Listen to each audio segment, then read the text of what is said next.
नमस्कार, आप देख रहे हैं सतर्क पुलिस टाइम। कांग्रेस पार्टी के पूर्व 4 टाइम नगर सेवक और 1 टाइम सभापति रह चुके महेंद्र सिंह चौहान ने अपनी सोसाइटी में जितने भी सीनियर सिटीजन का जन्मदिन आता है, उनका जन्मदिन इस जनवरी महीने में अद्भुत तरीके से मनाया और साथ ही साथ उन्होंने नई पीढ़ी और पुरानी पीढ़ी को यह संदेश दिया कि वक्त के साथ दोनों पीढ़ी को एक दूसरे को समझते हुए आगे बढ़ना चाहिए। बच्चों को बड़े बुजुर्गों का सम्मान करना चाहिए और बड़े बुजुर्गों को भी नई पीढ़ी के साथ बदलाव के साथ बदलना चाहिए। जनवरी के इस महीने में जितने भी सीनियर सिटीजन का उन्होंने जन्मदिन मनाया, उन सभी के चेहरे पर एक अद्भुत खुशी देखने मिली। आज युवा पीढ़ी को क्या संदेश देना चाहेंगे जिस तरीके से आप सीनियर सिटीजन का बर्थडे मना रहे हैं? सीनियर सिटीजन ने तो अपनी पूरी लाइफ सिर्फ शिक्षा दे के ही अपने बच्चों को संभाली है। यहाँ पर बहुत से लोग ऐसे हैं, मैंने पिछले बार 10 साल पहले से ये प्रोग्राम बनाता था तो ऐसा लगता था कुछ लोग अपने माँ बाप को बालकनी में बिठा देते थे और बर्थडे मना लेते थे।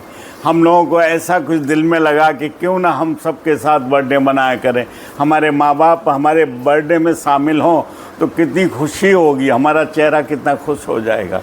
तो ऐसा करते करते काफ़ी लोगों में असर आया और घर में जो झगड़े होते थे, बहुएं सास जो हैं बहुओं को प्यार नहीं करती थी, बहू सास की बात नहीं मानती थी, बात मानना शुरू कर दिया और लोगों ने कहना शुरू कर दिया, देखो ये जो पांडे जी या चौहान साहब की जो प्रोग्राम हो रहा है, कहीं ये लोग हमारे यहाँ हमारी शिकायत ना हम इन तक पहुँचे, इसलिए हम लोग अपनी सास की बात माने, अपने पिताजी की बात माने, माँ बाप की सेवा करें। सिर्फ इसका उद्देश्य यही था कि हम लोग घर में संगठित रहें और हमारी बहू के बारे में भी मैंने बताया था। बहू बाहर से आती है, 20 साल बाहर रह के घर में आती है, तो सास को चाहिए कि उस बच्ची को अपनी बच्ची समझे, उसको ये ना समझे कि पराई है, उसको बहिष्कार जैसी कोई चीज़ ना करे, उसे अपनी लड़की समझेंगे तो मुझे लगता है कि बहुत जल्दी वो आपकी सेवा में तत्पर हो जाएगी। आज बहुत से घर मैं यहाँ जब से हूँ तब से कई बार मेरे पत्रकार दोस्तों ने मेरे पूरे परिवार का, मेरी माँ जो 104 साल की ख़त्म हुई, उनका इंटरव्यू लिया था।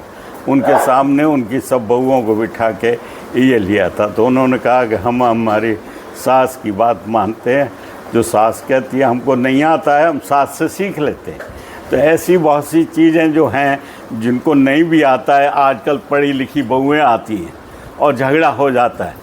सास को चाहिए पहले बहू को संभाले, बहू का काम, बहू सर्विस करती है तो उसको बाकायदा सारी व्यवस्था घर में करे, कमा के लाती है, पैसा लाती है तो काम वाली रखो ना, उसको खाना बनाने वाली रखो, घर में झगड़ा नहीं होगा। इस तरह से बहुत सी बातें। एक हमारे दोस्त और हैं देवेंद्र पोरवाल, उनकी मिसेज आएंगी, कभी आपसे मिलेंगी, वो सिर्फ यही घर की झगड़ों को शांत करने के लिए ही लेख लिखती हैं। वो शायद इनकी पत्रिका में बराबर लेख लिखती हैं कि सास को कैसा होना चाहिए, बहू को कैसा होना चाहिए। तो जो आप पूछ रहे हैं, हमारा उद्देश्य यही था कि हम सब संगठित रहें और मिलजुल के रहें, घर में विघटन ना हो।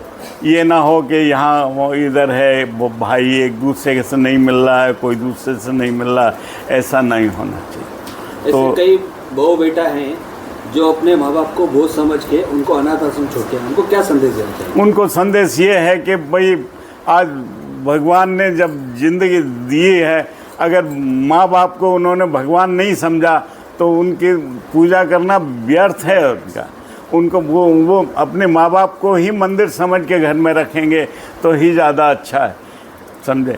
और बाहर अनाथ आश्रम और उसमें रख के तो समझिए उनको घोर पाप मिलेगा, उनकी कोई पूजा पाठ का कोई वो नहीं होगा।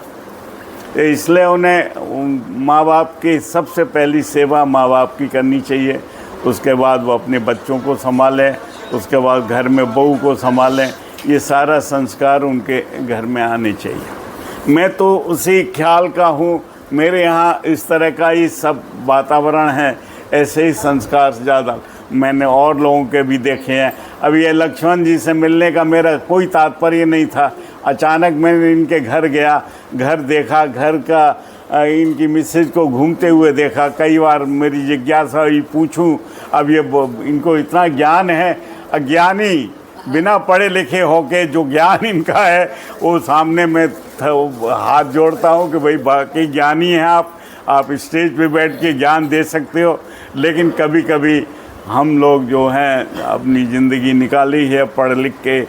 22 साल की उम्र में एमए करके मैं बॉम्बे आ गया था। अब समझिए, तब से पूरे घर की सेवा, पूरे परिवार की, कितने लोगों को लाया, कितनी कंपनियों में नौकरी की, 27 साल नगर पालिका में 5 बार रहा नगर सेवक। तो ऐसा जीवन सिर्फ संस्कार से, मेरे जो पिताजी माताजी के संस्कार थे उनको पालन मैंने किया। मैं वही चाहता हूँ कि आप सब लोग भी अगर कहीं कोई कमी है तो बताइए, उसको सुलझाया जाए। उसको सास में कोई कमी हो तो सास समझे, बहुओं में हो तो बहुएं समझें और अपने परिवार को संगठित रखें, इकट्ठा विघटित ना होने दें। धन्यवाद। सतर्क पुलिस टाइम में बने रहने के लिए चैनल को लाइक करें, शेयर करें, सब्सक्राइब करें एंड कमेंट करें।